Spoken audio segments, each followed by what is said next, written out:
नमस्कार विद्यार्थियों, मैं डॉक्टर रमेश सोनी उत्कर्ष क्लासेस के इस डिजिटल प्लेटफॉर्म पर लाइव प्लेटफॉर्म पर आप सभी लोगों का स्वागत है। हम लोग चर्चा कर रहे थे पिछले वीडियो में जैव विविधता के बारे में, मेगा डाइवर्सिटी देश और जैव विविधता हॉटस्पॉट। और ये हमने देखा था जैव विविधता के प्रकार, जैव विविधता के स्तर और अर्थ एवं परिभाषा के बारे में। तो यहाँ पर हम आगे चर्चा करते हैं टॉपिक के ऊपर। अब आगे देखेंगे आज IUCN, WWF, IBP, red data book कैसे कहा जाता है, क्या है ये, चर्चा करते हैं इस पे। तो हमने जो कल टॉपिक पढ़ा था उसको जरा देख लेते हैं 2 मिनट में जल्दी से। यहाँ हमने पहले देखा था प्रवाल भित्तियों के बारे में, जैव विविधता के स्तर और प्रकार के बारे में, और मेगा डाइवर्सिटी देश में ऐसे देश है अनुवांशिक व जातिगत जैव विविधता प्रचुर मात्रा में पाई जाती है, उन देशों को मेगा डाइवर्सिटी देश कहा जाता है। और उनमें ऐसे देशों की विश्व स्तर पर कुल संख्या 17 है। दक्षिण अमेरिका में 5, एशिया में 5, अफ्रीका महाद्वीप में 3, उत्तरी अमेरिका में 2 और ऑस्ट्रेलिया महाद्वीप में 2 देश है। 17 देश है। यूरोप और अंटार्कटिका महाद्वीप में एक भी मेगा डाइवर्सिटी देश नहीं है। तो ये 17 देश है टोटल मिलाकर मेगा डाइवर्सिटी देशों में शामिल किए जाते हैं। जैव विविधता के हॉटस्पॉट कहा था हमने। जैव विविधता के हॉटस्पॉट की अवधारणा देने वाले व्यक्ति थे यूके देश के विद्वान नॉर्मन मायर्स ने दी थी 1988 में। ऐसे क्षेत्र जहां अनुवांशिक व जातिगत जैव विविधता प्रचुर मात्रा में पाई जाती हो, उस क्षेत्र में पेड़ पौधों व जीव जंतुओं की स्थानीय प्रजातियां 1500 पाई जाती हो कम से कम। और उस क्षेत्र विशेष मानवीय क्रियाकलापों के द्वारा पर्यावरण और जैव विविधता को भारी नुकसान हुआ हो, और उस क्षेत्र विशेष में पेड़ पौधों जीव जंतुओं की कम से कम एक प्रजाति ऐसी पाई जानी चाहिए जो विश्व के और किसी भाग में नहीं पाई जाती हो, तब वह क्षेत्र जैव विविधता हॉटस्पॉट के नाम से जाना जाता है। भारत में कुल 4 जैव विविधता हॉटस्पॉट है, पूर्वी हिमालय, पश्चिम घाट, इंडो बर्मा क्षेत्र और सुंडालैंड। भारत में कुल 4 और विश्व स्तर पर जैव विविधता हॉटस्पॉटों की संख्या है 36 जैव विविधता हॉटस्पॉट है। महासागर नहीं कहलाएगा, सर्वाधिक महासागर नहीं, भूमि के भाग जहां पर निकट में जैव विविधता ज्यादा है वो जैव विविधता हॉटस्पॉट कहलाएगा। महासागर नहीं कहलाते जैव विविधता में, सर्वाधिक जैव विविधता वाला महासागर नहीं कहलाता है। ये महाद्वीपों के भाग होंगे, लेकिन द्वीपों के बिल्कुल निकटवर्ती भाग जहां पर जैव विविधता प्रचुर मात्रा में पाई जाती है। तो समुद्र वाला भाग हम नॉर्मली महासागर इसमें काउंट नहीं करेंगे। तो 4 जैव विविधता हॉटस्पॉट है भारत में, टोटल है विश्व स्तर पर 36। यही आगे हम लिख डालते हैं सिस्टमेटिक तरीके से। तो नाम देखिए, पूर्वी हिमालय, पश्चिमी घाट, इंडो बर्मा क्षेत्र और सुंडालैंड के नाम से जाना जाता है। यहां तक हमने देखा था, इसी में आगे चर्चा करते हैं।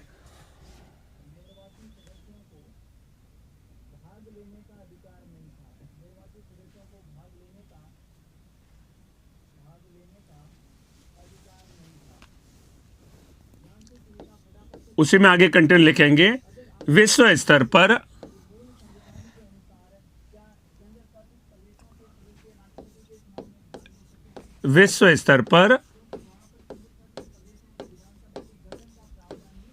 जैव विविधता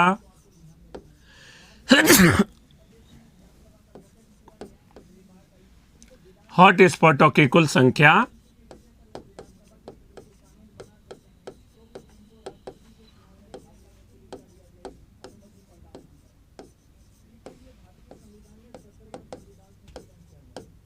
कुल संख्या 36 है। विश्व स्तर पर जैव विविधता हॉटस्पॉटों की कुल संख्या 36 है। जबकि इनमें से 4 जैव विविधता हॉटस्पॉट भारत में है।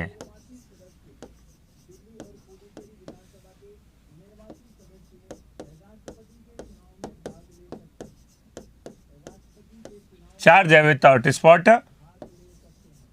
भारत में है। 4 जैव विविधता हॉटस्पॉट भारत में।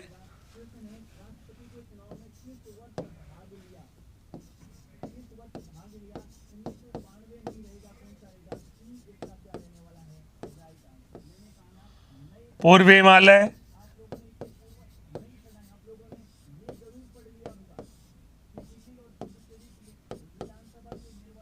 पश्चिमी घाट,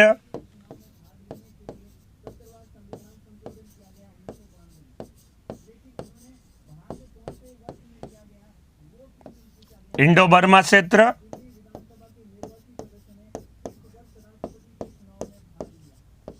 सुंडालैंड। 4 जैव विविधता हॉटस्पॉट है, ये कहलाते हैं भारत में कुल 4 जैव विविधता हॉटस्पॉट कहलाते हैं। पूर्वी हिमालय, पश्चिम घाट, इंडो बर्मा क्षेत्र और सुंडालैंड के नाम से जाना जाता है। तो ये सारे जैव विविधता हॉटस्पॉट है, सारे हमने दर्शाया, 36 है। और ये अवधारणा देने वाले प्रथम व्यक्ति थे, नाम कहलाता है नॉर्मन मायर्स। तो यहां पर एक तथ्य नोट कर डालते हैं, जैव विविधता हॉटस्पॉट की अवधारणा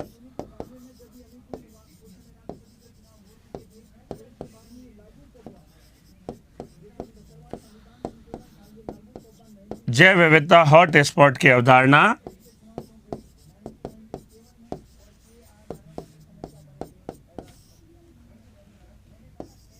सन 1988 में 1988 में यूके देश के विद्वान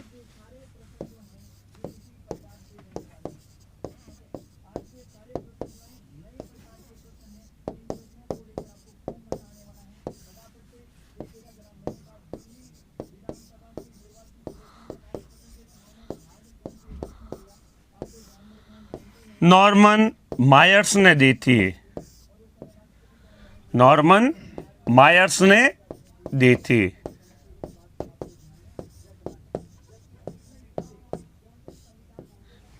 नॉर्मन मायर्स ने दी थी। तो ये सारी बातें इंपॉर्टेंट है। तो जैव विविधता हॉटस्पॉट की अवधारणा सन 1988 में यूके देश के विद्वान नॉर्मन मायर्स ने दी थी। तो ये सारी बातें यहाँ पर इंपॉर्टेंट। 4 जैव विविधता हॉटस्पॉट, 36 टोटल विश्व के अंतर्गत। Indian geography complete recorded class library में नहीं है, तो मैं बोलूंगा तब होगी लाइब्रेरी में, पहले कैसे आ जाएगी बताइए। सर आपकी Indian geography complete recorded class library में नहीं है, तो जब मैं बोलूंगा तभी आएगी, पहले तो कैसे आ सकती है? जब क्लास लूंगा तभी लाइब्रेरी में आएगी, उससे पहले तो संभव नहीं आना। ठीक है, तो जब मैं बोलूंगा यहां पर लाइव क्लास में तभी वहां पर आपके आ पाएगी, अन्यथा तो संभव नहीं है। ठीक है, तो यहां पर हमने पढ़ा जैव विविधता हॉटस्पॉट की अवधारणा। अब यहां पर हम चर्चा करते हैं IUCN के बारे में। IUCN, और इसे में देखेंगे WWF, IBP और रेड डाटा बुक के नाम से। ये क्या होता है जरा समझिएगा, नोट हो गया ना? तो आगे देखते हैं IUCN, WWF, IBP और रेड डाटा बुक के नाम से।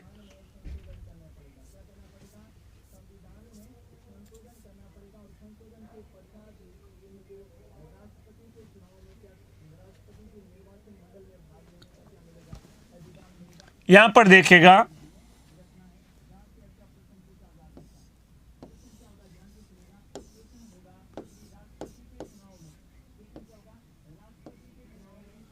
IUCN,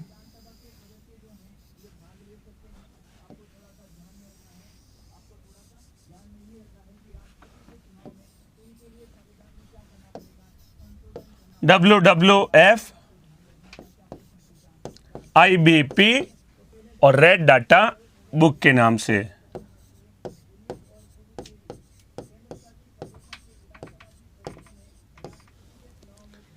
WWF, IBP और रेड डाटा बुक के नाम से।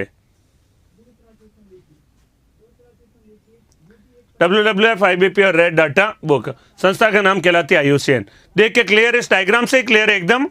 IUCN के अधीन क्या है? WWF है, IUCN के अधीन IBP है और IUCN ही जारी करता है रेड डाटा बुक के नाम से। तो ये सारी बातें यहां पर देख के चर्चा करते हैं। जैव विविधता के संरक्षण के संबंधी IUCN, WWF, red data book और IBP क्या है। ठीक है, देख लीजिए, पिछला स्लाइड रह गया तो जल्दी से नोट करें। हॉटस्पॉट की अवधारणा सन 1988 में यूके देश के विद्वान नॉर्मन मायर्स ने दी थे और ये 4 जैव विविधता हॉटस्पॉट है, भारत में है।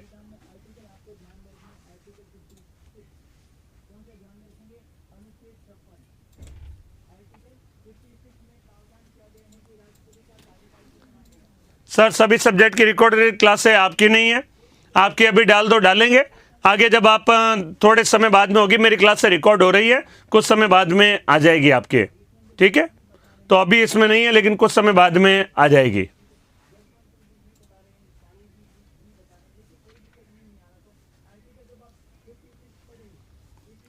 ठीक है, तो ये आपने नोट कर लिया। आगे आते हैं IUCN। IUCN क्या है तो वही आगे चर्चा करूंगा। IUCN क्या है, इसलिए आया हूं मैं। IUCN international union for the conservation of nature and natural resources, international union for the conservation of nature and natural resources, प्रकृति व प्राकृतिक संसाधनों का संरक्षण करने वाली सर्वोच्च संस्था नाम कहलाती IUCN के नाम से जाना जाता है। फुल फॉर्म लिखते हैं इसकी, देखिए आंसर निकल आएगा IUCN, international union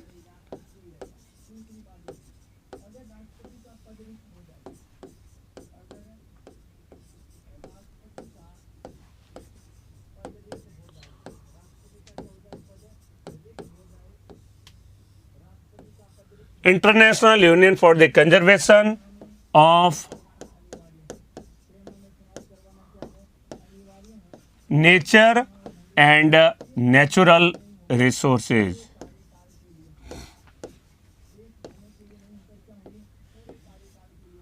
natural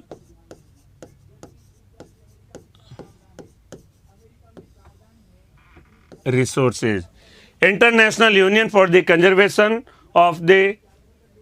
of nature and natural resources, international union for the conservation of nature and natural resources, प्रकृति और प्राकृतिक संसाधनों का संरक्षण करने वाले विश्व के सर्वोच्च संस्थाएं नाम कहलाती है IUCN के नाम से जानी जाती है। अब देखिए बीच में आप सवाल पूछेंगे तो मैं नहीं बता पाऊंगा, अब इधर ध्यान रखूं या उधर बताऊं, तो प्लीज जरा बीच में कमेंट नहीं करें। जब ये टॉपिक कंप्लीट हो जाए तब अपनी जो भी कमेंट करना है आप करिएगा, पहले आप इसे अच्छे से समझ लीजिए, क्योंकि बीच में मैं जवाब नहीं दे पाऊंगा, क्योंकि आपके जवाब दूंगा तो या तो आपसे बातें कर लूं और या फिर मैं पढ़ा सकता हूं, एक ही काम कर पाऊंगा।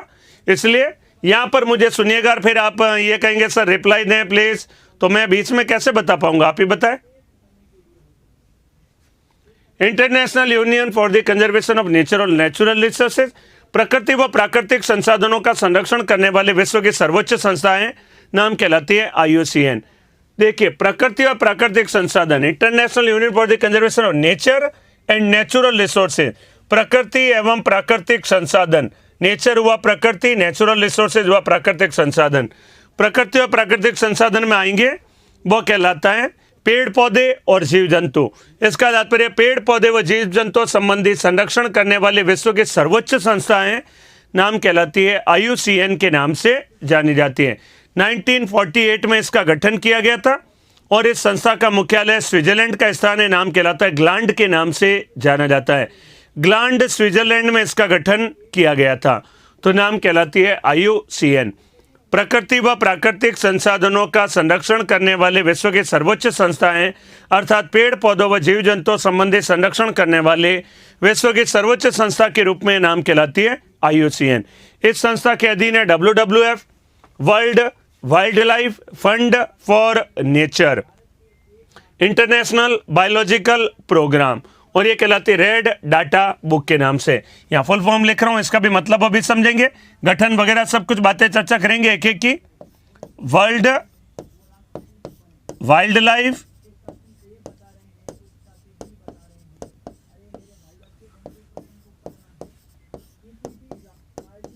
Fund for nature,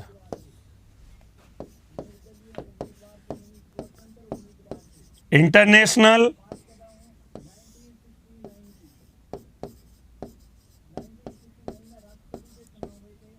biological programme.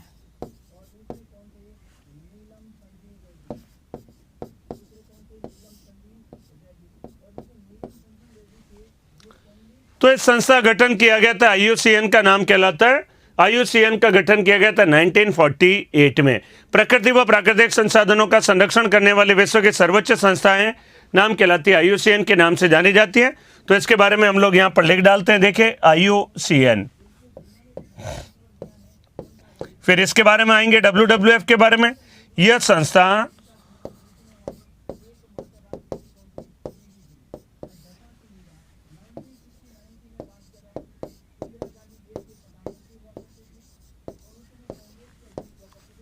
पेड़ पौधों व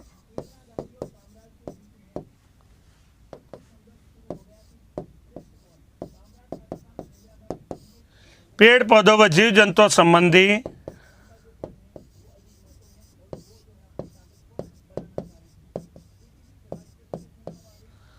संरक्षण करने वाली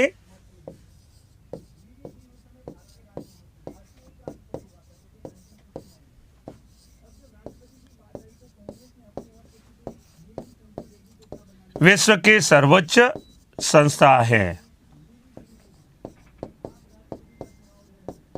विश्व की सर्वोच्च संस्था है। इस संस्था का गठन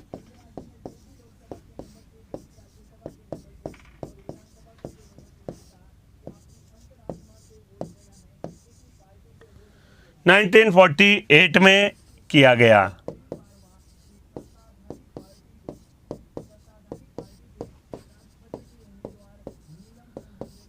इसका मुख्यालय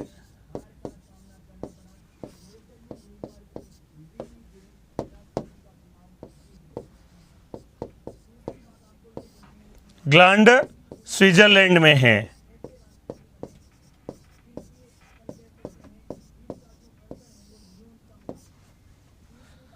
ग्लांड स्विट्जरलैंड में है।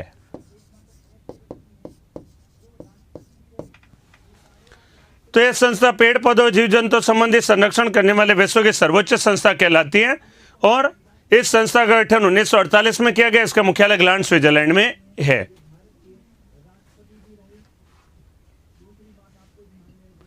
बिल्कुल सही है। देखिए चित्र बनाया तो WWF, IBP और रेड डाटा बुक किसके भाग हैं? IUCN के ही भाग हैं। अंडर में चित्र डायग्राम बनाने का मतलब ही क्या है? डायग्राम बनाने का मतलब यही है, इसी के अधीन है ये सारे। IUCN के अधीन WWF, IBP और रेड डाटा बुक है।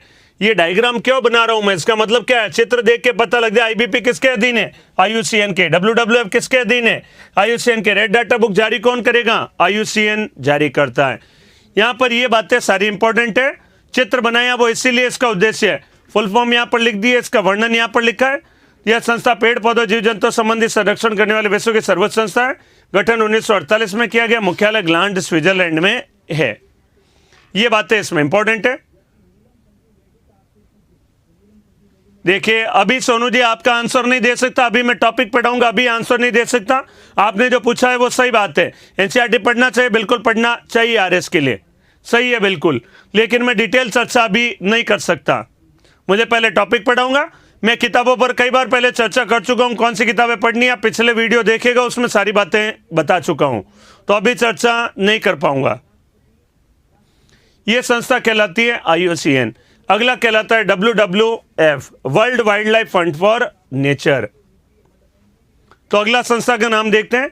IUCN के अधीन एक संस्था है, संस्था का नाम कहलाती है WWF के नाम से जानी जाती है। इसके बारे में हम लोग चर्चा करते हैं।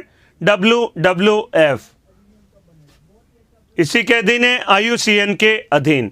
तो यहां पर जरा समझिएगा, IUCN के अधीन संस्था का नाम कहलाता है WWF।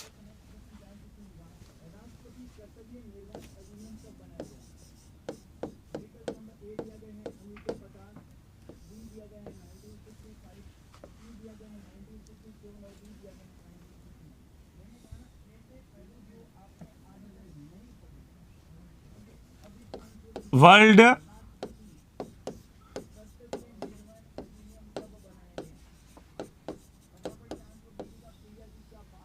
Wild life Fund for nature.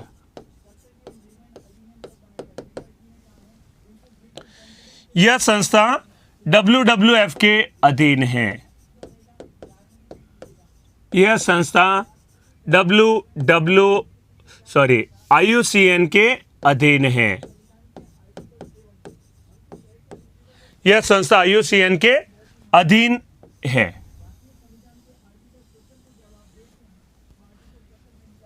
IUCN के अधीन है।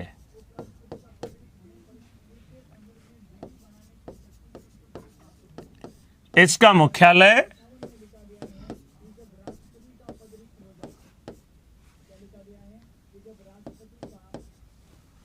ग्लांड स्विट्जरलैंड में। इसका भी मुख्यालय वहीं पर ही है जहां पर IUCN का है, ग्लांड स्विट्जरलैंड में है।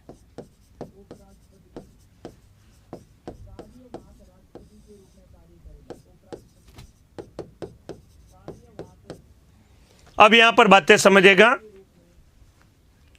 इसका मुख्यालय ग्लान स्विट्जरलैंड में, संस्था भी IUCN के अधीन है। इस संस्था का काम क्या, जरा इसके नाम से देखिएगा, world Wildlife Fund for nature. Fund का मतलब क्या हुआ, पैसा। तो विश्व के विभिन्न जैविक कार्यक्रमों को पैसा प्रदान करने वाली संस्था नाम कहलाती है WWF, वर्ल्ड वाइल्ड लाइफ, जंगली जीव जंतुओं के लिए, फंड फॉर नेचर, प्रकृति के लिए, प्राकृतिक संसाधन जो है जीव जंतु है उनके लिए फंड या पैसा प्रदान करने वाली विश्व की प्रमुख संस्था नाम कहलाती है WWF के नाम से जानी जाती है। IUCN के अधीन संस्था है। इसका गठन किया गया था 1961 में।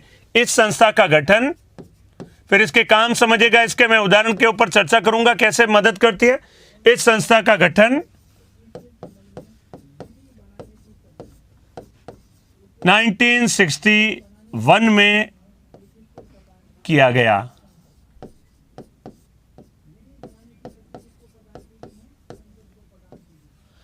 में इसका गठन किया गया था। क्या इसके काम जरा समझेगा।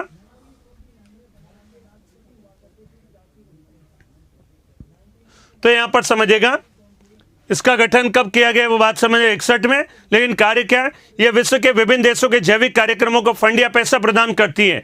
1973 में भारत सरकार ने एक कार्यक्रम चालू किया था, नाम कहलाता है प्रोजेक्ट टाइगर, बाघ परियोजना के नाम से जाना जाता है। प्रोजेक्ट टाइगर या बाघ परियोजना, बाघों के संरक्षण के लिए परियोजना प्रारंभ की गई थी 1973 में।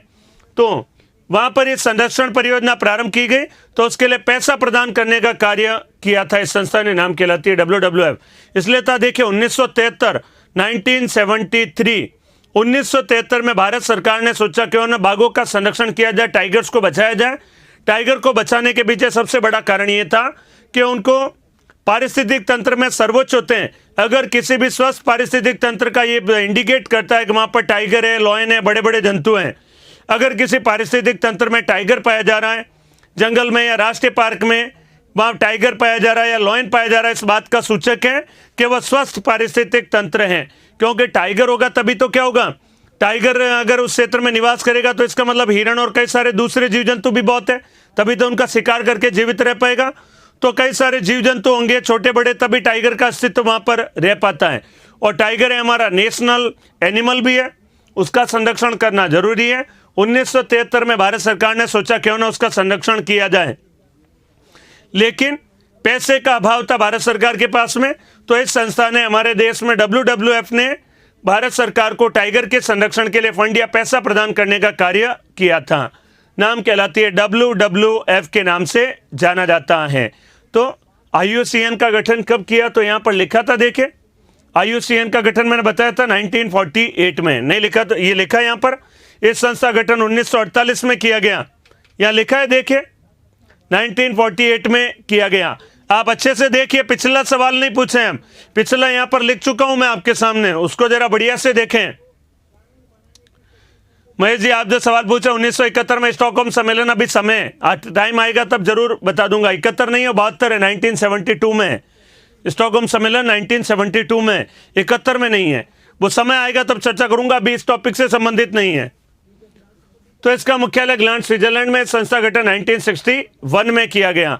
और यह संस्था विश्व के विभिन्न देशों के जैविक कार्यक्रम, जैसे हमारे यहाँ पर है प्रोजेक्ट टाइगर, बाघ परियोजना को इसने पैसा प्रदान किया था, क्योंकि 1973 के अंदर भारत सरकार के पास इतना पैसा नहीं था कि बाघों के लिए संरक्षण कर सके। संरक्षण के लिए पैसा कहाँ चाहिए, क्योंकि बाघों का संरक्षण करना है तो बाघ रिजर्वों की स्थापना करनी पड़ेगी। बाघ रिजर्वों की जब स्थापना करेंगे, टाइगर रिजर्व बनाएंगे, तो उसमें वन विभाग का ऑफिस बनाना पड़ेगा, फॉरेस्ट गार्डों की नियुक्ति करनी पड़ेगी। अब ये उधार देती है क्या देती है, उससे हमारा कोई मतलब नहीं है। बीच में देखिए, कमेंट आप नहीं करें, मेरी बातों को सुनिएगा अच्छे से। यहाँ पर प्लीज निवेदन है, आप पहले इसको बातों को अच्छे से सुनिए, उसके बाद कमेंट करें। पहले सुनिए, लिखने में ध्यान रखेंगे तो समझ में नहीं आ पाएगा, इसलिए मैं बीच में जवाब नहीं दे पाऊंगा। तो भारत में 1973 में बाघों का संरक्षण करना था। बाघों का जब संरक्षण करेंगे तो पैसा चाहिएगा, और पैसा 1973 भारत सरकार के पास उतना अवेलेबल नहीं था, क्योंकि भारत में कई सारे कार्यक्रम वगैरह चल रहे थे, भारत भी इतना मजबूत स्थिति में नहीं था, पैसा था नहीं। तो हमारे यहाँ पर बाघों के संरक्षण के लिए इस संस्था ने हमें सहयोग किया, नाम कहलाता है WWF। तो 1973 की बाघ परियोजना जो प्रारंभ की गई थी वो WWF के सहयोग से प्रारंभ की गई थी। बाघों का संरक्षण करने के लिए बाघ रिजर्व बनाने पड़ेंगे, फॉरेस्ट गार्डों की नियुक्ति करनी पड़ेगी, वन विभाग का ऑफिस लगाना पड़ेगा, और कई सारे फॉरेस्ट गार्ड जब नियुक्त करेंगे तो उनको मोटर वाहन वगैरह चाहिए, जीपें वगैरह चाहिए, मोटर बाइक वगैरह, बहुत सारा खर्चा लगेगा। और इतना पैसा था नहीं, तो हमें ऐसा ये जो अर्थात पैसा प्रदान किया संस्था का नाम कहलाती है WWF के नाम से जानी जाती है। तो ये संस्था कहलाती है WWF, World Wildlife Fund for nature के नाम से जानी जाती है।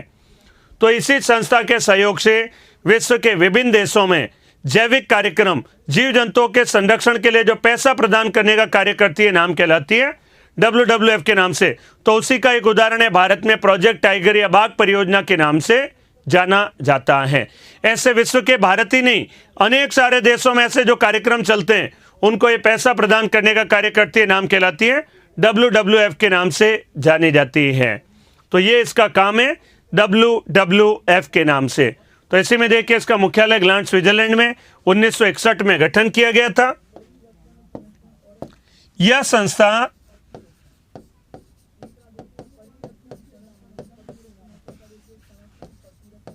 विश्व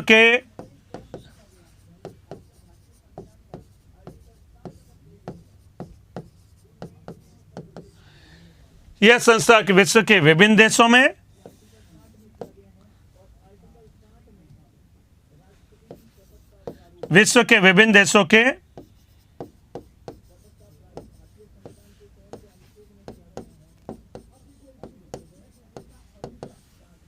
जैविक कार्यक्रमों को फंड या पैसा प्रदान करने का कार्य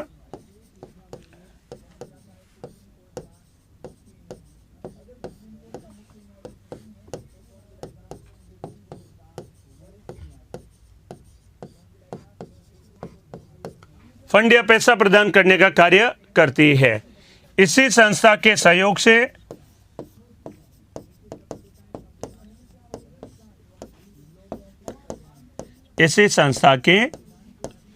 से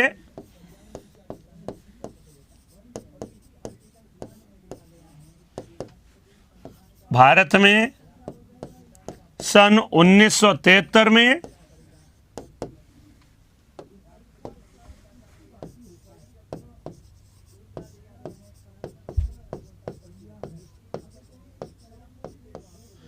बाघ परियोजना या कहें प्रोजेक्ट टाइगर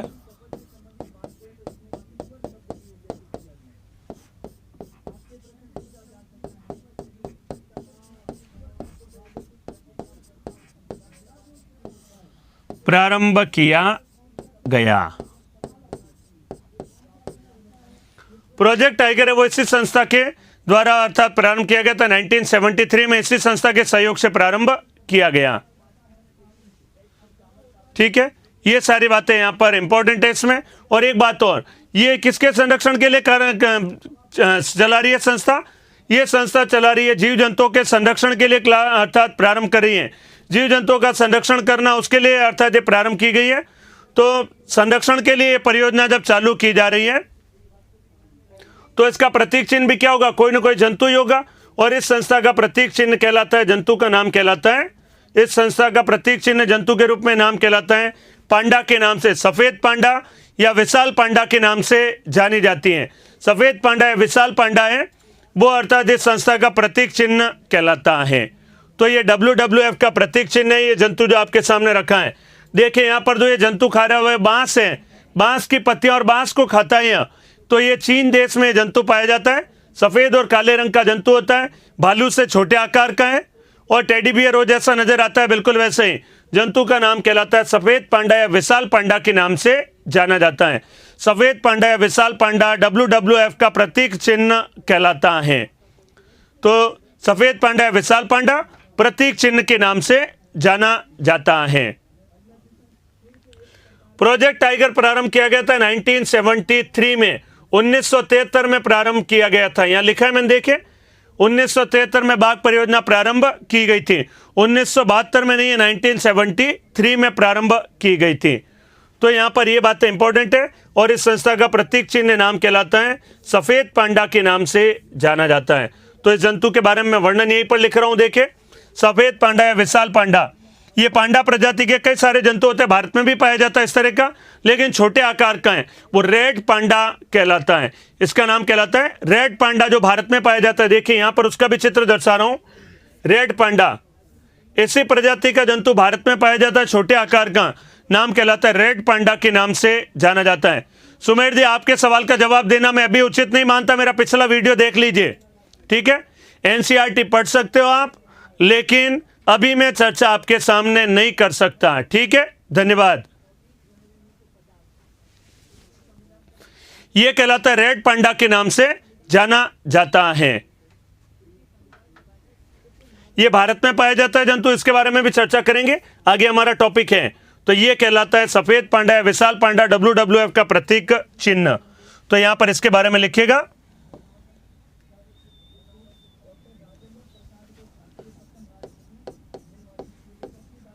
आप जो WWF में लिख रहे थे वहीं पर आगे लिख डालिएगा। जो WWF के बारे में हमने लास्ट यहां पर लिखा था, उसी में आगे आप लोग यहां पर लिख सकते हैं। मैं उधर लिख रहा हूं, यहां पर उसी WWF का ही पार्ट है, जो इसका प्रतीक चिन्ह कहलाता है सफेद पांडा या विशाल पांडा कहलाता है। उसी में आप यहीं पर आगे नोट कर डालिएगा।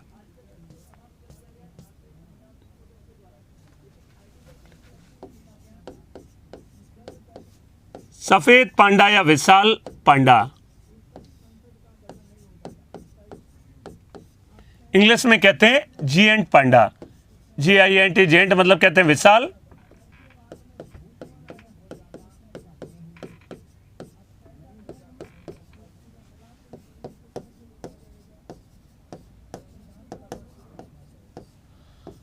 यह जंतु WWF का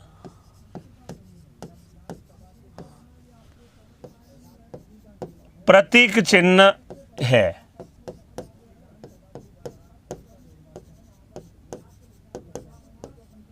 यह जंतु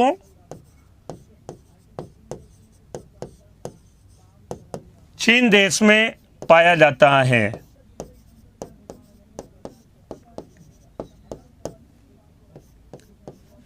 यह जंतु चीन देश में पाया जाता है और WWF का प्रतीक चिन्ह है। IUCN का कोई सिंबल नहीं है यहां पर, प्रतीक चिन्ह WWF का, IUCN का कोई सिंबल नहीं दिया गया है, WWF का प्रतीक चिन्ह दिया गया है। यह जंतु IUCN का होता तो मैं जरूर बता देता आपको। यहां पर है WWF का प्रतीक चिन्ह है। यह जंतु चीन देश से पाया जाता है। यह जंतु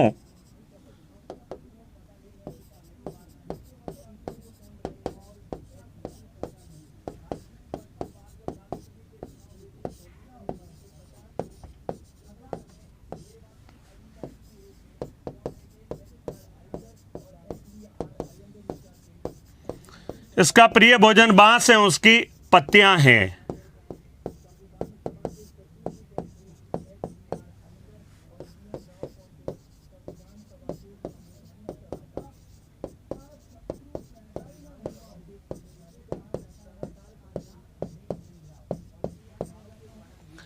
शाकाहारी जंतु है, प्रिय भोजन बांस है, उसकी पत्तियां हैं। जंतु चीन देश में पाया जाता है। WWF का प्रतीक चिन्ह है। सर 7 अगस्त तक कोर्स पूरा हो जाएगा? बिल्कुल नहीं होगा 7 अगस्त तक कोर्स पूरा, अभी इंडियन ज्योग्राफी बाकी है और इतना जल्दी इंडियन ज्योग्राफी कंप्लीट नहीं होगी। यह शाकाहारी जंतु है, प्रिय भोजन बांस है, उसकी पत्तियां हैं। जंतु चीन देश में पाया जाता है। WWF का प्रतीक चिन्ह है।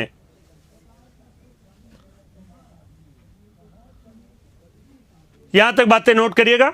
WWF का प्रतीक चिन्ह, चीन देश में, प्रिय भोजन है, शाकाहारी जंतु है। यह जंतु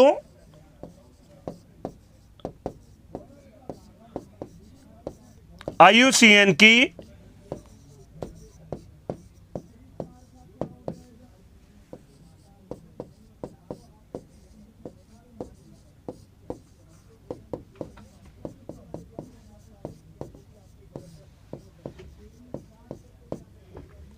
रेड डाटा बुक में शामिल है। IUCN की रेड डाटा बुक में शामिल है। सर इस ऑर्गेनाइजेशन को फंड या पैसा कहां से मिलता है? विभिन्न देश प्रदान करते हैं। प्रकृति प्रेमी बहुत सारे लोग होते हैं जो इसको डोनेट करते हैं संस्था को, उसके पास से पैसा आता है। प्रकृति प्रेमी, कई सारे इंडस्ट्रियलिस्ट वगैरह बहुत सारे लोग इसको पैसा प्रदान कर देते हैं संस्था को। देने वाले बहुत सारे हैं पैसा इसको, संस्था को। तो संस्था का नाम कहलाता है WWF, जंतु का नाम कहलाता है सफेद पांडा या विशाल पांडा या जिएंट पांडा इसको कहते हैं। पांडा प्रजाति का ये बड़ा जंतु होता है, नाम कहलाता है सफेद पांडा या विशाल पांडा।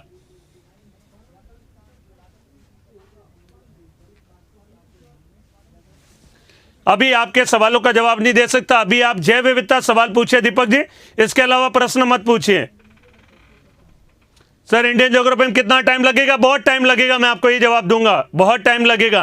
कितना लगेगा वो पढ़ते जाइए, बस 2.5 महीने लगभग समझ लीजिए लग जाएगा, 2-2.5 महीने आराम से लगेगा, ठीक है।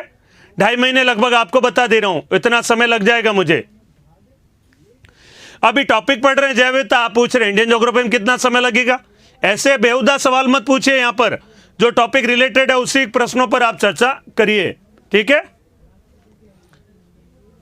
ये सारी बातें इसमें इंपॉर्टेंट है। विशाल पांडा या जिएंट पांडा के नाम से जाना जाता है और इसी पांडा प्रजाति का जंतु भारत में ही पाया जाता है, नाम कहलाता है रेड पांडा के नाम जाना जाता है। आगे मैं चर्चा करूंगा भारत में जैव विविधता के संरक्षण में, इसके बारे में डिटेल से चर्चा करूंगा मैं आपके सामने, ठीक है।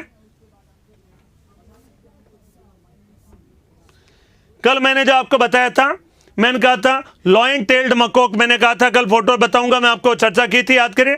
शेर पूंछ बंदर के नाम से कल बताया था मैंने। पश्चिमी घाट के क्षेत्रों में विशेष प्रकार का जंतु पाया जाता है, नाम कहलाता है शेर पूंछ बंदर कहलाता है। ये शेर पूंछ बंदर पाया जाता है पश्चिमी घाट के क्षेत्रों में। बब्बर शेर जैसे बाल है, देखें, पूंछ भी उसी तरह की, बिल्कुल चेहरे में बब्बर शेर जैसा नजर आता है, नाम कहलाता है लॉयन टेल्ड मकॉक, शेर पूंछ बंदर जंतु के बारे में।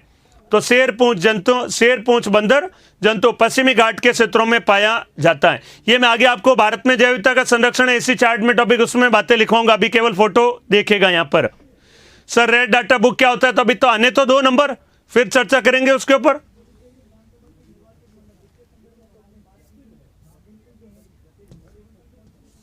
तो यहां पर कहलाता है WWF और उसके बारे में बताया यहां पर।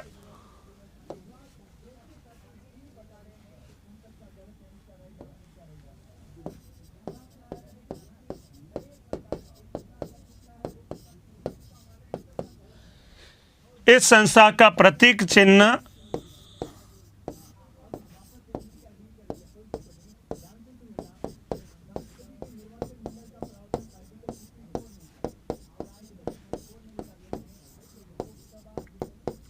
सफेद पांडा या विशाल पांडा है। यहां पर इतनी सी लाइन लिखी, उधर वर्णन लिख डाला था, याद करिए, सफेद पांडा या विशाल पांडा है। तो ये संस्था कहलाती है WWF। अब आता है IBP, International Biological programme.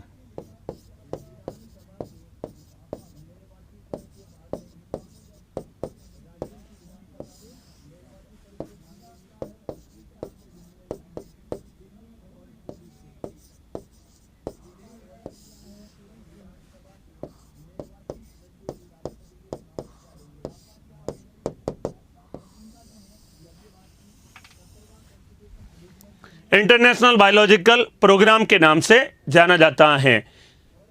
Raju Ram ji कह रहे मेरे प्रश्न का जवाब नहीं देते, अब मैं पढ़ाऊंगा तो जवाब कैसे दे पाऊंगा, आप ही बताएं। इधर आप मेरे बातों को सुनिए, अपने सवालों को छोड़िए, भी आप इधर सुनिए बढ़िया से, ठीक है। इंटरनेशनल बायोलॉजिकल प्रोग्राम के नाम से क्या है जरा सुनिएगा। यहां पर हमने देखा, देखे IUCN के अधीन है, ये देख के संस्था जीव जंतुओं के संरक्षण के लिए कार्य करती है, इसके अधीन है WWF, पैसा प्रदान करेगी।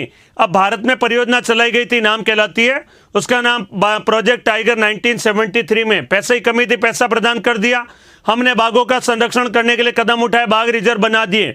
लेकिन हमने क्या किया, एक बाघ रिजर्व में रखने चाहिए थे 10 टाइगर, उस क्षेत्र विशेष में हमने 15 रख दिए, तो आपस में लड़ा हो जाएगी और आपस में लड़ मरेंगे। तो क्या करें, उसके लिए उचित एक टाइगर रिजर्व में कितने स्थान पर कितने टाइगर रखे जाने चाहिए, उनका संरक्षण कैसे किया जाना चाहिए, उनको कोई बीमारी हो गई तो उनकी रक्षा कैसे की जाए, तो इस कार्यक्रम के तहत ये प्रदान करती है IUCN। अगर कोई टाइगर रिजर्व में टाइगर बीमार हो गया और उसके संबंध में हमें कुछ जानकारी चाहिए, तो IUCN ने कार्यक्रम चला रखा है, नाम कहलाती है International Biological Programme. International Biological Programme, अंतर्राष्ट्रीय जैविक कार्यक्रम हम कह सकते हैं, इंटरनेशनल बायोलॉजिकल प्रोग्राम के नाम से। इसी कार्यक्रम के तहत अर्थात IUCN विश्व के विभिन्न जैविक कार्यक्रमों को तकनीकी सहायता प्रदान करने का कार्य करती है। यहां पर करेगी पैसा और इसके तहत तकनीकी सहायता प्रदान करने का कार्य करती है। तो तकनीकी सहायता प्रदान करती है, नाम कहलाती है। कार्यक्रम का नाम इंटरनेशनल बायोलॉजिकल प्रोग्राम। 1963 से यह प्रारंभ किया गया था कार्यक्रम। अब यह कार्यक्रम है, संस्था तो है नहीं, कार्यक्रम है तो मुख्यालय तो होगा नहीं। कार्यक्रम चला रही है कौन? IUCN। IUCN संस्था के द्वारा 1963 से इंटरनेशनल बायोलॉजिकल प्रोग्राम की शुरुआत की गई थी और इसी कार्यक्रम के तहत विश्व के विभिन्न देशों के जैविक कार्यक्रमों को तकनीकी सहायता प्रदान की जाती है। इसका मैं आपके सामने एक बहुत बढ़िया उदाहरण देता हूं। राजस्थान में है जोधपुर जिला। जोधपुर जिला में नाम सुना होगा माचिया सफारी पार्क। नाम सुना होगा? नहीं सुना है तो आज सुन लीजिए, इंडिया लेवल पर काफी फेमस है माचिया सफारी पार्क। इसका उदाहरण दे रहा हूं, IBP का इंटरनेशनल बायोलॉजिकल प्रोग्राम IUCN के अधीन। माचिया सफारी पार्क में क्या था? यहां पर शेर लॉयनेस ने 2 बच्चे दिए थे। शेरनी ने जो ही बच्चे दिए और उसके एक आध दिन बाद में शेरनी गुजर गई थी, उसकी मृत्यु हो गई। अब शेर के बच्चे थे, छोटे बच्चे, अब उनको दूध की आवश्यकता थी, लेकिन मां की तो मृत्यु हो चुकी थी। अब क्या करें? अब शेरनी के बच्चों को बचाने के लिए दूध का उसके व्यवस्था करनी थी, लेकिन दूध की व्यवस्था नहीं हो पाई। लेकिन अमेरिका देश में क्या है, वहां पर शेरनी के दूध का पाउडर फॉर्म में मिलता है और वो उसका अवेलेबल कौन करा सकता है? IUCN संस्था। तो इसके सहयोग से वहां से अर्थात अमेरिका से पाउडर के फॉर्म में दूध को मंगाया गया और यहां पर लाकर बच्चों को पिलाया गया शेरनी के, और शेरनी के बच्चों की रक्षा की गई। और वो आज शेरनी के बच्चे जोधपुर के माचिया सफारी पार्क में अभी वर्तमान में हैं। तो वो इसके लिए हमारे पास में ऐसी सुविधा नहीं थी, हमारे देश में ऐसी व्यवस्था नहीं है कि शेरनी के दूध का पाउडर फॉर्म में यहाँ पर मिल पाए। ऐसी टेक्निक अमेरिका में, अमेरिका से हमें अब जब वो मंगवाना था तो वो हर कोई को मिलता नहीं है। IUCN जब संस्था कहेगी तब आपको इस कार्यक्रम के तहत आपको प्रदान किया जाएगा। तो जोधपुर से भारत सरकार को सूचित किया गया, भारत सरकार ने IUCN को कहा और IUCN ने अर्थात इस कार्यक्रम के तहत आपको अर्थात तकनीकी सहायता प्रदान की। शेरनी बच्चों के लिए दूध की व्यवस्था की गई और वह शेरनी बच्चे दूध के कारण आज भी वो क्या है? जीवित हैं। तो इस कार्यक्रम के तहत ही रक्षा की गई थी। कार्यक्रम का नाम कहलाता है इंटरनेशनल बायोलॉजिकल प्रोग्राम के नाम से जाना जाता है। विश्व के विभिन्न देशों के जैविक कार्यक्रम या जीव जंतुओं के लिए तकनीकी सहायता प्रदान करने का कार्य करती है, नाम कहलाती है इंटरनेशनल बायोलॉजिकल प्रोग्राम के नाम से जाना जाता है। 1963 में यह कार्यक्रम चलाया गया था IUCN संस्था के द्वारा। तो ये कार्यक्रम है, इसका कोई मुख्यालय नहीं होगा, इंटरनेशनल बायोलॉजिकल प्रोग्राम कहलाता है। बात समझ में आ गई होगी। उदाहरण मैंने आपके सामने दिया है माचिया सफारी पार्क जोधपुर का, ठीक है। तो आगे लिखिएगा इंटरनेशनल बायोलॉजिकल प्रोग्राम। यह कार्यक्रम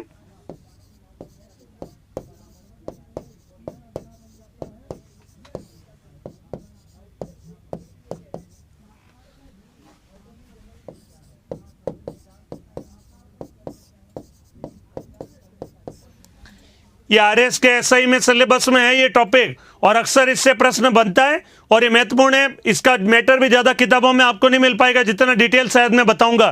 तो इस चैप्टर को बहुत बढ़िया से पढ़िएगा, सवाल खूब बनते हैं इससे। यह कार्यक्रम IUCN संस्था द्वारा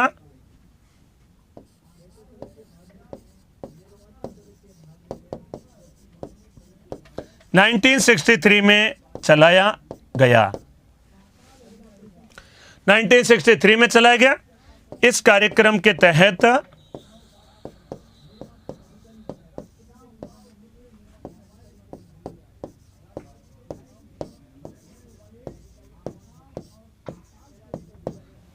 विश्व के विभिन्न देशों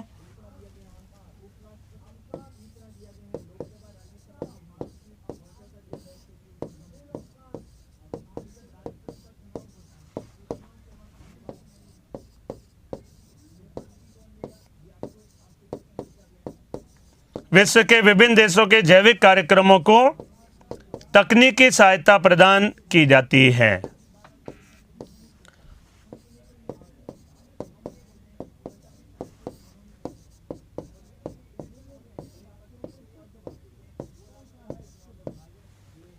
तकनीकी सहायता प्रदान की जाती है। तो ये तो कार्यक्रम है और कार्यक्रम 1963 से अभी तक लगातार चलाया जा रहा है। कुछ भारत सरकार भी वित्तीय मदद करती है, बिल्कुल कर सकती है। भारत सरकार चाहे तो भारत सरकार मदद कर दे। लेकिन मैंने बताया था माचिया का जो उदाहरण दिया था, भारत सरकार के पास में शेरनी का जो पाउडर फॉर्म में दूध नहीं था, तो मंगवाया किससे? आईयूसीएन संस्था के द्वारा। आईयूसीएन संस्था ने आईबीपी कार्यक्रम के तहत आपको ये सहायता प्रदान की थी। तो कार्यक्रम का नाम कहलाता है इंटरनेशनल बायोलॉजिकल प्रोग्राम। अगर प्रोजेक्ट टाइगर चल रहा है, उसमें टाइगरों के संरक्षण के लिए कोई दिक्कत आ रही है, तो भारत सरकार आईयूसीएन से पूछेगी। मान लीजिए भारत में कोई टाइगरों को ऐसी बीमारी फैल गई, जैसे वायरल बीमारी आजकल हमारे आ रही है, कोरोना वगैरह, जानवरों में भी कुछ ऐसी बीमारी बढ़ गई और कोई उपाय हमें सूझ नहीं रहा है, तो आईयूसीएन संस्था आपको विदेशों से डॉक्टरी सहायता भी उपलब्ध कराती है। जानवरों के लिए, जीव जंतुओं के लिए तकनीकी सहायता, डॉक्टरी सहायता वगैरह प्रदान करती है। नाम कहलाती है इंटरनेशनल बायोलॉजिकल प्रोग्राम के तहत। ठीक है, तो ये सारा कहलाता है यहां पर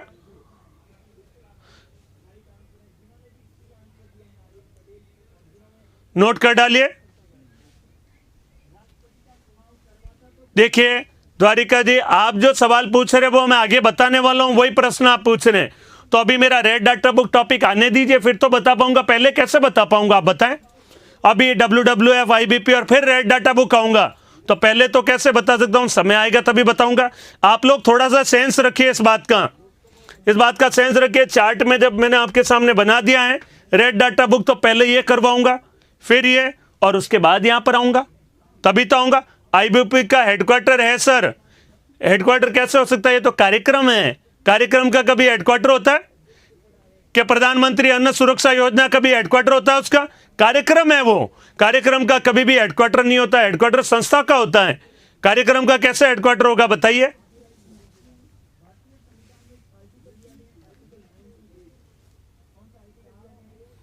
तो यहां पर कहलाता है IBP और WWF, और ये हमने पढ़ा है यहां पर आईयूसीएन संस्था। अब आते हैं red data book, red data book के बारे में। ठीक है,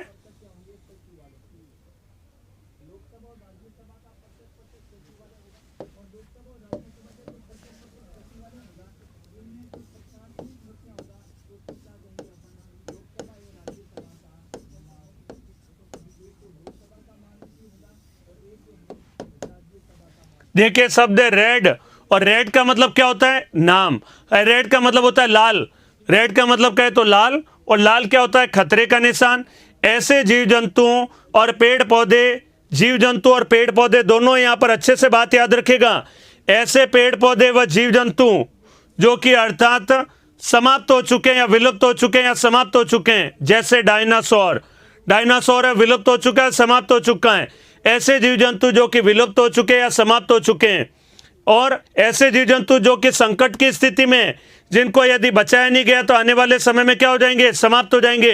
एंडेंजर्ड स्पीसीज जिसे कहा जाता है, एंडेंजर्ड स्पीसीज नाम कहलाता है उसका। जैसे टाइगर, जैसे अभी बताया था विशाल पांडा या सफेद पांडा, ऐसे जीव जंतु जो कि संकट की स्थिति में, एंडेंजर्ड स्पीसीज में इंग्लिश में कहते हैं एंडेंजर्ड स्पीसीज, या संकटापन्न स्थिति या संकटग्रस्त स्थिति जिसे हम कह सकते हैं, संकटापन्न स्थिति में हो। और ऐसे जीव जंतु जो विलुप्ति के कगार पर हो, जैसे हम पढ़ते हैं वल्चर, गिद्ध।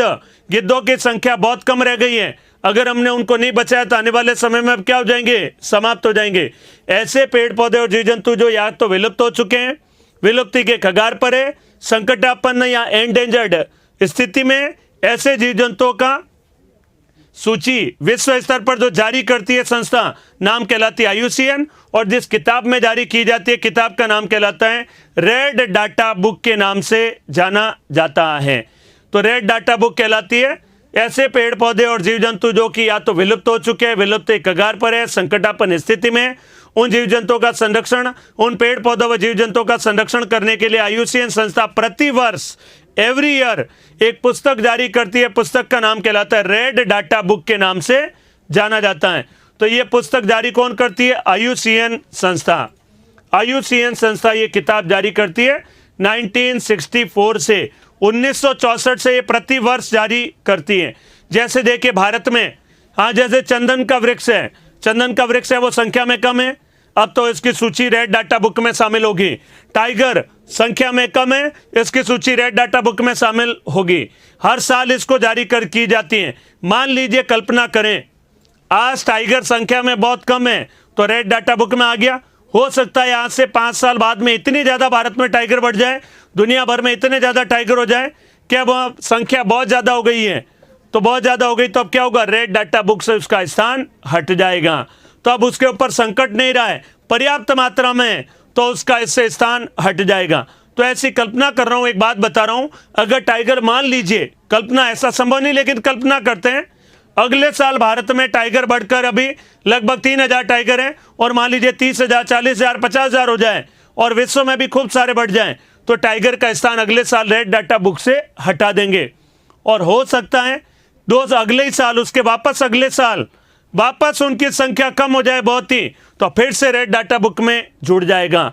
ऐसे पेड़ पौधे और जीव जंतु जो कि संख्या में कम है या विलुप्त हो चुके हैं, विलुप्ति कगार पर है, संकटापन्न स्थिति में, ऐसे जीव जंतुओं की सूची IUCN जिस पुस्तक में जारी करती है उस पुस्तक का नाम कहलाती है, उस पुस्तक का नाम रेड डाटा बुक कहलाती है, रेड डाटा बुक के नाम से जानी जाती है। तो नाम कहलाती है रेड डाटा बुक के नाम से। तो ये सारी बातें इसके अंतर्गत आएगी। इसमें ऐसे पेड़ पौधे और जीव जंतुओं की जो प्रजातियां होती है उनको 9 कैटेगरी में रखा जाता है। बहुत ही विलुप्त हो चुके हैं, थोड़ा सा संकट है, संकट की स्थिति में, विलुप्ति के कगार पर है, ऐसी 9 कैटेगरियां बना रखी हैं। तो यहाँ पर यह बात महत्वपूर्ण है, विलुप्ति कगार पर है, विलुप्त हो चुके या संकट की स्थिति में ऐसे पेड़ पौधे और जीव जंतु दोनों आएंगे। अच्छे से याद रखिएगा, पेड़ पौधे भी और जीव जंतु में दोनों की अर्थात सूची जारी की जाती है, नाम कहलाती है रेड डाटा बुक। और कितने वर्षों से जारी करती है? एवरी ईयर जारी की जाती है, प्रति वर्ष जारी की जाती है, नाम कहलाती है रेड डाटा बुक के नाम से जानी जाती है। तो ये कहलाती है रेड डाटा बुक। जारी करने वाली संस्था है IUCN संस्था के नाम से जानी जाती है।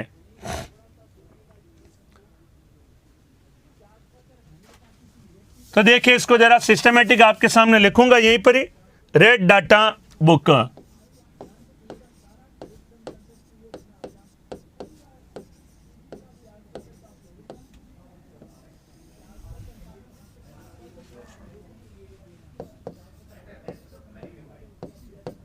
IUCN संस्था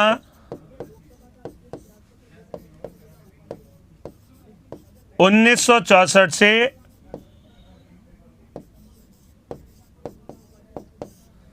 प्रति वर्ष जारी करती है।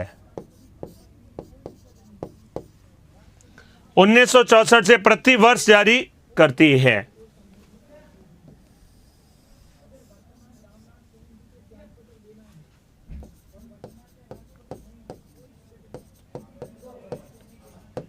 इस पुस्तक में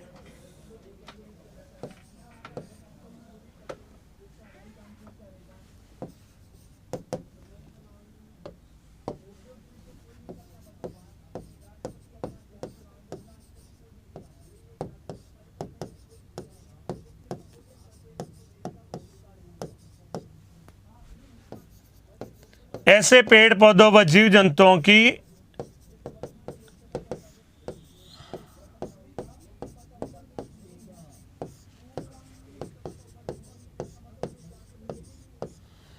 सूची जारी की जाती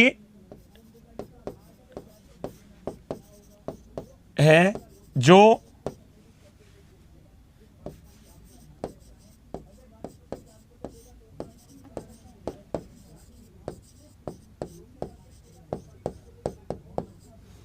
विलुप्त हो चुके हैं,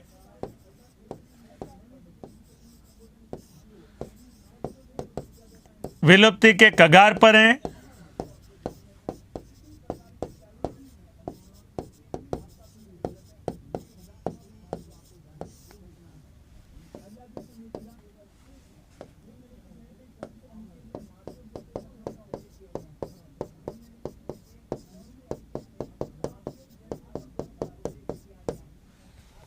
विलुप्त हो चुके हैं, विलुप्ति कगार पर है, संकटापन्न स्थिति में है। इस पुस्तक में ऐसे पेड़ पौधों जीव जंतुओं की सूची जारी की जाती है जो विलुप्त हो चुके हैं, विलुप्ति कगार पर है या संकटापन्न स्थिति में है।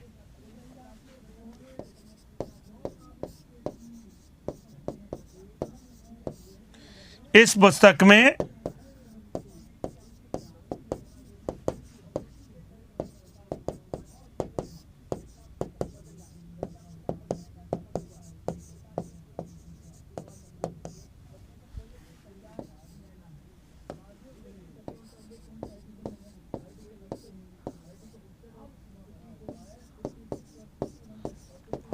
9 स्तरों में से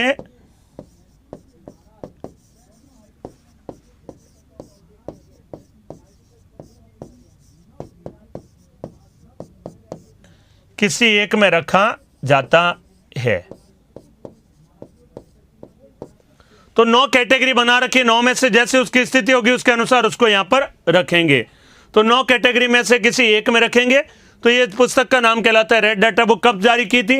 1964 में। कब जारी की जाती है? प्रति वर्ष, एवरी ईयर जारी की जाती है। नाम कहलाती है रेड डाटा बुक के नाम से। जारी करने वाली संस्था IUCN। तो प्रश्न आता है कौन जारी करती है? IUCN। कब जारी की थी? 1964 से। कब जारी की जाए? प्रति वर्ष जारी की जाती है। किस किस को रखा जाता है? पेड़ पौधे व जीव जंतु दोनों यहां पर शामिल किए जाते हैं। ऐसे पेड़ पौधे व जीव जंतु जो कि विलुप्ति कगार पर है, विलुप्त हो चुके हैं, नाम कहलाती है अर्थात रेड डाटा बुक के नाम से जानी जाती है। उदाहरण जैसे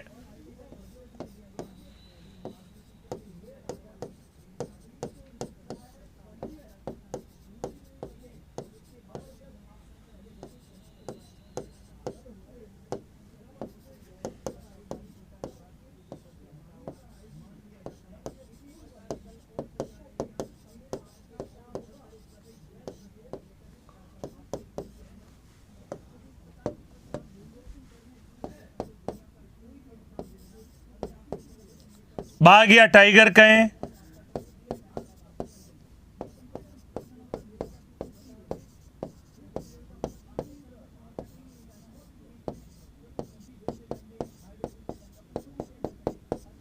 वल्चर या गिद्ध कहें,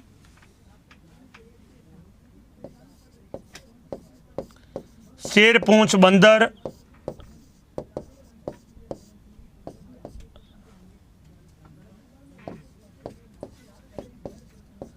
डायनासोर,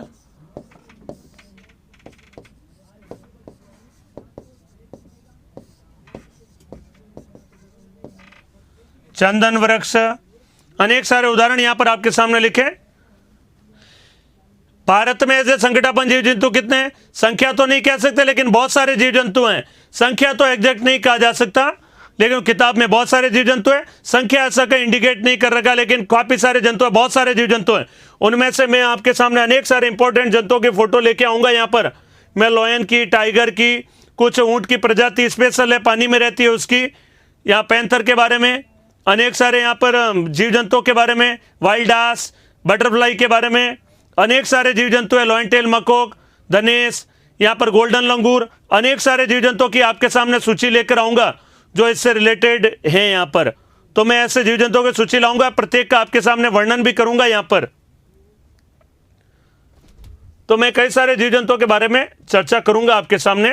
भारत में ऐसे कौन कौन से जीव जंतु हैं उनके बारे में बहुत डिटेल से चर्चा करूंगा। अभी मेरी क्लास से बहुत लंबी चलेगी जैव विविधता में बहुत डिटेल से वर्णन करूंगा। पक्षी भी है, जीव जंतु में आ गया धनेश। एक पक्षी होता है, नाम कहलाता है धनेश। हॉर्नबिल, जिसे कहते हैं हॉर्नबिल,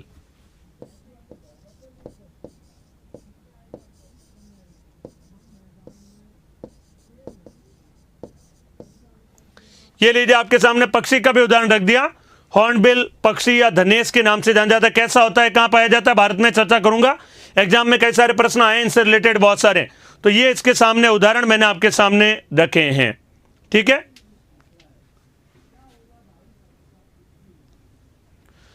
तो IUCN और ये सारे इसके उदाहरण और ये बातें मैंने लिखी। सबसे इंपॉर्टेंट बात है प्रति वर्ष जारी की जाती हैं। ये लाइन यहां पर इंपॉर्टेंट है और ये 1964 से जारी की जाती है। 1964 से प्रति वर्ष जारी की जाती है। सारे से पिकॉक भी आता है, बिल्कुल आता है, पिकॉक जंतु भी आता है, मोर को भी शामिल किया गया है। वो भी संख्या में बहुत ही कम है विश्व लेवल पर देखा जाए तो।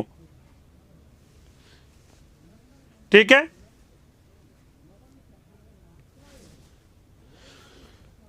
तो ये सारे जीव जंतु रेड डाटा बुक के अंतर्गत आएंगे। रेड डाटा बुक के बारे में चर्चा की हमने, चर्चा की यहाँ पर IBP और WWF के बारे में, चर्चा की मैंने IUCN संस्था के बारे में यहाँ पर, और अभी बहुत डिटेल आने वाला हूं। अगला मेरा टॉपिक होगा, इसी में चार्ट में देखिएगा, यहां पर आएगा, नाम कहलाता है IUCN के बाद WWF, IBP, red data book, जैव विविधता का संरक्षण अंतःस्थान और बहिर्स्थान, राष्ट्रीय पार्क, अभ्यारण्य, बायोस्फीयर रिजर्व, ये सारे इसके अंतर्गत आएगा। राष्ट्रीय पार्क, अभ्यारण्य, बायोस्फीयर रिजर्व, आर्द्र भूमि, अनेक सारे बिंदु यहां पर आ जाएंगे। तो ये जैव विविधता के संरक्षण में कल इंपॉर्टेंट टॉपिक आने वाला, भारत से भी रिलेटेड यहां पर इंपॉर्टेंट बातें आएगी। तो कल का टॉपिक इंपॉर्टेंट रहेगा जैव विविधता का संरक्षण, अंतःस्थान और बहिर्स्थान संरक्षण के बारे में। तो यहां मैं कल चर्चा करूंगा। हॉर्नबिल महोत्सव का नागालैंड मनाया जाता है, बिल्कुल सही कह रहे हैं दीपक जी, बिल्कुल अच्छी बात लगी, नॉलेज है, बढ़िया बात है। तो ये सारे हमने यहां तक चर्चा की। अब देखें जैव विविधता का संरक्षण और फिर भारतीय स्तर पर, अंतर्राष्ट्रीय स्तर पर, इनमें बहुत समय लगेगा, मुझे यहां पर चर्चा करूंगा डिटेल से आपके सामने। डायनासोर विलुप्त हो चुका है, तो विलुप्ति वाला जीव जंतु भी इसमें आता है। मैंने बताया था विलुप्त हो चुका है, तो विलुप्त हो चुके में डायनासोर आ गया, उदाहरण लिख दिया। पक्षी का आपने कहा, मैंने धनेश लिख दिया। जीव जंतुओं के बारे में क्या 9 कैटेगरी है, कौन अलग अलग, विलुप्ति, कगार, संकटापन्न जीव जंतु, अत्यधिक संकट में, ऐसे 9 श्रेणियां बांट रखी हैं। उन 9 श्रेणियों में से कोई एक कैटेगरी में इनको रखा जाता है, जीव जंतु और पेड़ पौधों को। ठीक है। हाँ, गोडाउन पक्षी भी आता है राजस्थान का, ये भी IUCN की रेड डाटा बुक में शामिल है। ठीक है। तो कल आगे चर्चा करेंगे यहां पर और जीव जंतुओं के बारे में, संरक्षण के बारे में। आज इतना ही, धन्यवाद।